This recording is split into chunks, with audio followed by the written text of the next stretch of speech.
All right, imagine this.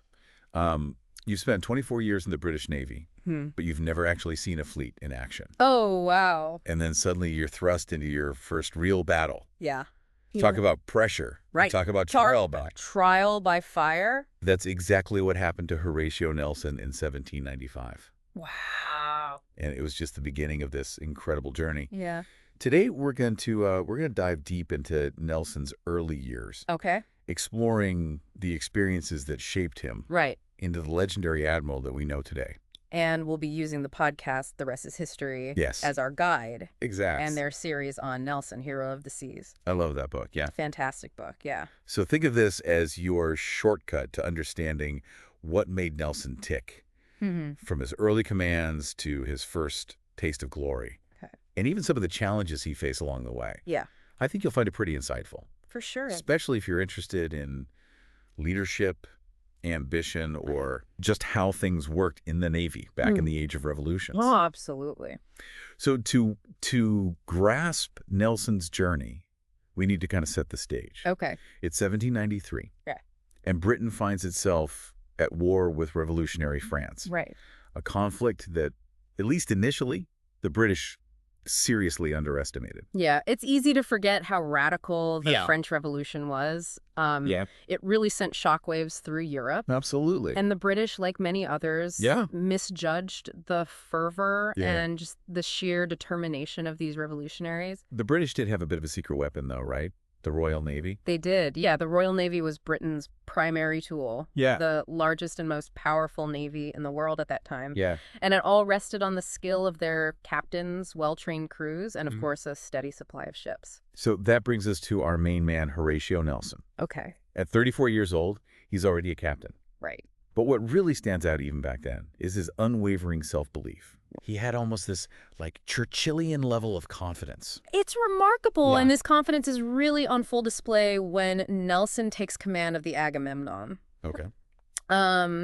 A ship built of sturdy English oak, Wow. stretching over 200 feet long and armed to the teeth. Yeah. This ship was a symbol of British naval might. Wow. A floating fortress Yeah. projecting power across the waves. And Nelson doesn't just take command, he takes ownership, right? Yeah. He meticulously provisions the Agamemnon. Right.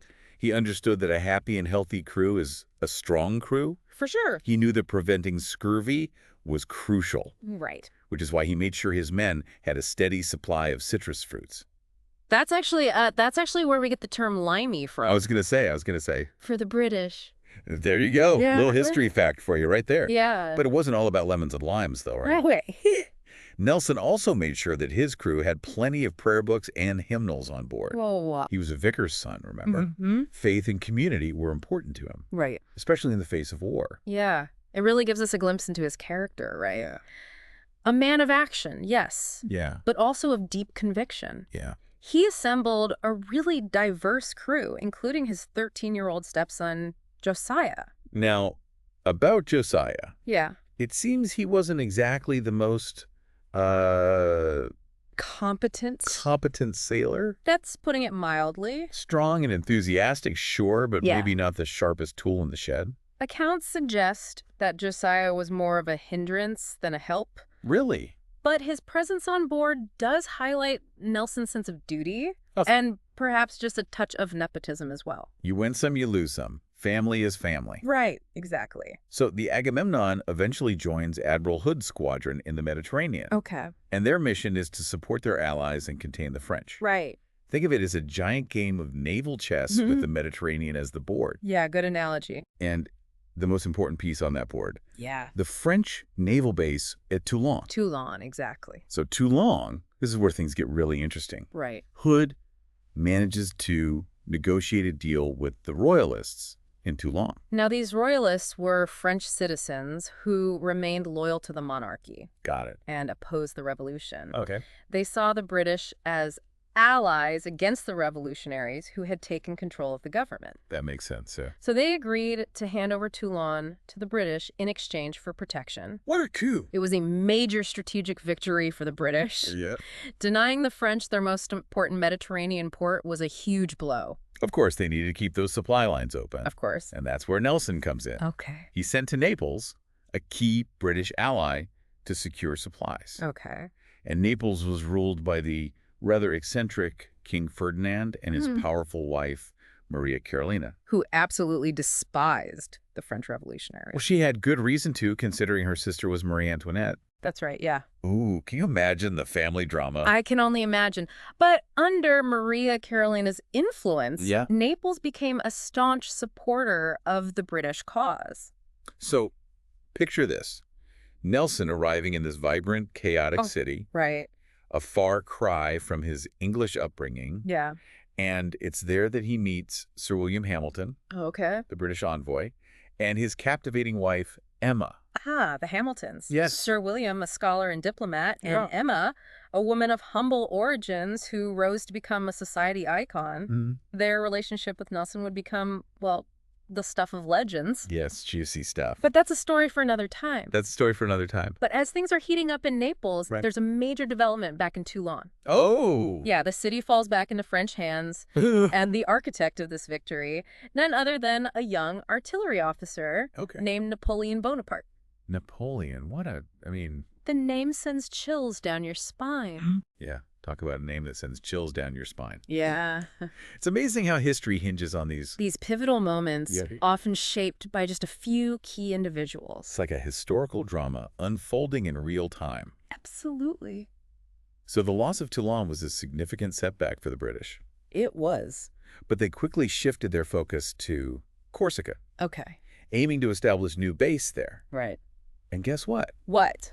Corsica was Napoleon's birthplace. Oh, wow. It's almost as if these two figures, Nelson and Napoleon, were destined to be intertwined. Right from the beginning. Right from the beginning, yeah. So Corsica becomes the new battleground. Okay. And where do we find Nelson? Yeah. Right in the thick of the action, of course. He was known for his bravery, always leading from the front. Yeah. At the siege of Bastia, he narrowly avoids death when a French cannonball explodes nearby. Wow. Talk about wrong place at the wrong time. That's Nelson, though, right? Always pushing the limits. Yeah. But that bravery came at a price, at the Siege of Calvi, another crucial battle. Yeah. He sustains a serious injury to his right eye. Oh, no. An injury that would partially blind him. Oh, wow. And have a lasting impact on his life. I bet. But it did little to dampen his spirit or his ambition. Oh, I'm sure. As you'll see. It's remarkable how Nelson kind of downplayed the severity of his injury, even to his wife. I was reading about that. He kind of brushed it off like, oh, it's just a scratch. Yeah, just a scratch. But deep down, you have to wonder if he really understood the long-term implications, right? Yeah, for sure. I mean, from that point on, his vision was never the same. Right. But he refused to let it define him. It speaks volumes about his resilience. Yeah. His unwavering determination. He could have easily requested a less demanding post. Exactly. Back in England. Yeah. But no, he chose to continue serving. Yeah. Displaying his trademark courage and leadership. That's the Nelson we're starting to get to know now. Right. But even for someone as driven as him, I imagine it wasn't always smooth sailing. You're right. He had his share of frustrations. Okay. Particularly with a new admiral, a guy named Hotham. Okay. Nelson saw him as overly cautious, missing opportunities to really engage the French decisively. So a bit of a clash of styles there. Exactly. Nelson, the bold risk taker, and Hotham, a little bit more of a cautious strategist. Exactly. Yeah. Hotham represents a more conservative approach to naval warfare. Yeah. Which is a stark contrast to Nelson's aggressive instincts. If only they knew what was coming next. Right? I know, right? I mean, Napoleon is starting to make his mark on history. Exactly. And things are getting complicated on a larger scale thanks to Napoleon's string of victories in Italy. He was on a roll, wasn't he? It seemed like. He was a formidable force. Yeah. That's for sure. Yeah. And his success on land really put a strain on the British position in the Mediterranean, ultimately forcing them to make a very difficult decision. They had to withdraw. Yes, a strategic retreat. Yeah. But a bitter pill for Nelson to swallow. I bet. He believed that the Navy was in top form, capable of achieving great things. Right. But political realities and Napoleon's land victories really forced their hand. Yeah, that must have been tough for a man of action like Nelson. So was. To be forced to retreat when he felt they had more fight in them. He was deeply frustrated. He felt that Britain was abandoning its allies. Right. Retreating in a way that was unbecoming of a great power. Right. It was a real low point for him, a sense of squandered opportunity. It's like hitting a wall just when you're picking up speed. Exactly. But you know what they say, when one door closes, another one opens. Another one opens. And in this case, you're exactly right. Amidst this setback, Nelson encounters two individuals who will play pivotal roles in his future. Okay. John Jervis and Thomas Masterman Hardy. Okay, tell me about these two. Who were they and why were they so important to Nelson's story? So, John Jervis was a tough, no-nonsense admiral. Okay. But he had this inspiring quality about him. Okay. He recognized Nelson's talents and saw his potential. So, kind of a mentor figure. Yes, you could say that. Jervis takes command of the Mediterranean fleet and immediately shakes things up. He's a stickler for discipline. Okay. Demanding really high standards from his captains and crews. Okay, I like him already. He was nicknamed Old Oak for his toughness and resilience. I love it. What about Hardy? So Thomas Masterman Hardy was a young lieutenant who would become Nelson's lifelong friend and confidant. Okay. Their bond was forged through shared danger and mutual respect and would endure through countless trials. We love that. He was a steady presence, a loyal and dependable officer who really became Nelson's right-hand man. It's amazing how these chance encounters can shape a life, isn't it? It is. The right people showing up at the right time. It really is. And for Nelson and Hardy, their paths truly intertwined during a skirmish with Spanish frigates. Okay. Hardy was captured by the Spanish. Oh, no. And Nelson, without hesitation, risked his own safety to rescue him. Wow. Talk about going above and beyond. It really does. This act of courage cemented their friendship and revealed this key aspect of Nelson's leadership. His willingness to put himself in harm's way for his men. Right. Inspiring incredible loyalty in return. Now, remind me about the Spanish. Okay. Weren't they on Britain's side at some point? Initially, yes, but they switched sides, aligning with France. Oh, wow. A real curveball for the British, complicating the already precarious situation in the Mediterranean. The geopolitical landscape was like a constantly shifting puzzle back then. It was. It really makes you wonder what might have been if Spain had stayed on Britain's side. For sure.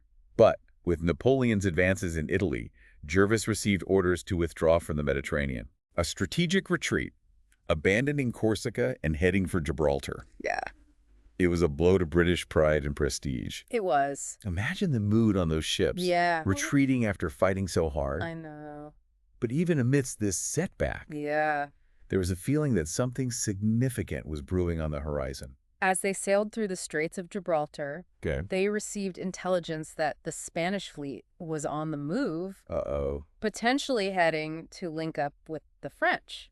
That doesn't sound good. It was a critical moment. Yeah. If the Spanish and French fleets combined, they could pose a serious threat to British naval dominance. Yeah. Jervis was determined to intercept the Spanish before that could happen. Okay, so what happened? Did they manage to catch them? Well, as luck would have it, okay, Nelson's ship, the Minerve, stumbled upon the Spanish fleet in thick fog. Oh, wow. They sailed right through the unsuspecting enemy formation, completely undetected. Talk about being in the right place at the right time. Right. It was a combination of luck and Nelson's exceptional seamanship, along with the vigilance of his crew. He immediately raced to inform Jervis, who was waiting off the coast of Portugal with his fleet. And what was the name of Jervis's flagship again? The Victory, of course. Of course. It's as if fate had a hand in this, you know? The stage was set for a confrontation that would test Nelson's mettle and etch his name in the annals of naval history.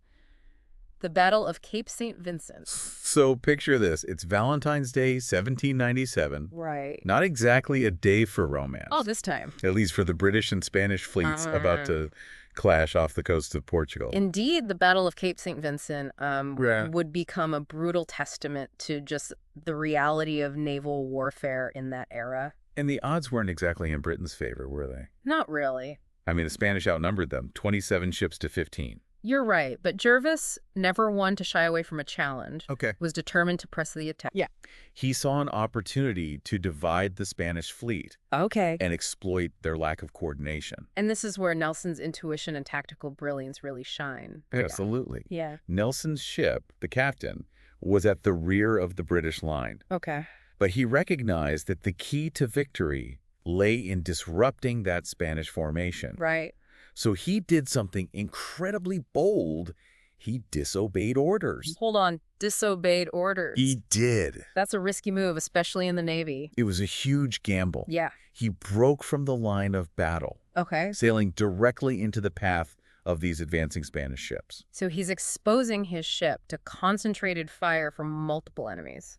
He was. Wow. I could only imagine the tension on board the Captain Yeah. as they sailed towards those Spanish ships. I bet Jervis had something to say about those broken orders. I'm sure he did later. Yeah. But in the moment, the Captain cut through the Spanish line, Okay. disrupting their formation, throwing them into disarray. So it worked. It did. Yeah. Nelson found himself engaged in this furious close quarters battle, Right? his ship taking heavy damage. Right in the heart of the action as usual. Exactly. Yeah. And at one point, Yeah. the captain was locked in this really desperate fight with two much larger Spanish ships, Okay. the San Nicolas and the San Josef. 2-on-1. It was utter chaos. Oh. Ships grinding against each other, Yeah. cannons roaring, smoke filling the air, I mean, men fighting hand to hand on the decks. it's hard to even imagine what that must have been like. Yeah, a total sensory overload. Yeah. But Nelson had a plan. Okay, what did he do? It was a bold one. Okay. He led a boarding party onto the San Nicolas and Uh-huh. captured the ship. Wow. But he didn't stop there. Of course not. He saw an opportunity to strike another blow with the San Nicolas under his control. Right. He led his men across its deck and boarded the San Josef, Yeah. capturing that ship as well. 2 ships in one go. 2 for 1. That's unbelievable. It's like something out of an action movie. This daring double capture Yeah. became known as Nelson's patent bridge for boarding first rates. I love it. And it really cemented his reputation as this bold and decisive leader. He was a legend in the making. Right. So what was the outcome of the battle? The Battle of Cape St. Vincent ended in a decisive British victory. Wow. It shattered Spanish naval power Yeah. and secured British control of the seas for, a generation. That's huge. Jervis was hailed as a hero, Yeah, sure. and Nelson's star rose even higher. I mean, it makes you think about the nature of leadership, doesn't it? It does. Sometimes you have to bend the rules a little bit Right. to achieve victory. Nelson's story shows us that success often requires this blend of bravery, innovation, Yeah. and a willingness to challenge the status quo. Absolutely. But it's also important to remember the context. Okay. Nelson's early victories were achieved within this structured hierarchy of the Royal Navy. Yeah, so are you saying his success might have been different if he hadn't had that structure around him? It's an interesting question, isn't it? Yeah. Would his talents have flourished outside the confines of, the British naval establishment? Right. It makes you wonder if he could have been this revolutionary leader, like Napoleon. Interesting. It highlights how individual actions and historical forces intersect to really shape destinies. Wow, that is something to think about. Yeah. It seems like Nelson's story is full of those what-if moments. It is. But one thing is for sure, his journey from a young captain to a national hero Yeah. is an incredible testament to his courage, his ambition, Yeah. and his unwavering dedication to the Royal Navy. Couldn't have said it better myself. Well, that's our deep dive into the early career of Horatio Nelson. Yeah. We've seen how he navigated this really turbulent period in history, Yeah. battled formidable opponents, That's and right. rose through the ranks through sheer talent and determination. It's a story that continues to fascinate and inspire, It does. even centuries later. Absolutely. And it leaves us with much to ponder about leadership, ambition, and the Right. forces that shape history. If you enjoyed this deep dive, don't forget to subscribe and stay tuned for more exciting explorations into the past. Yes. Until next time.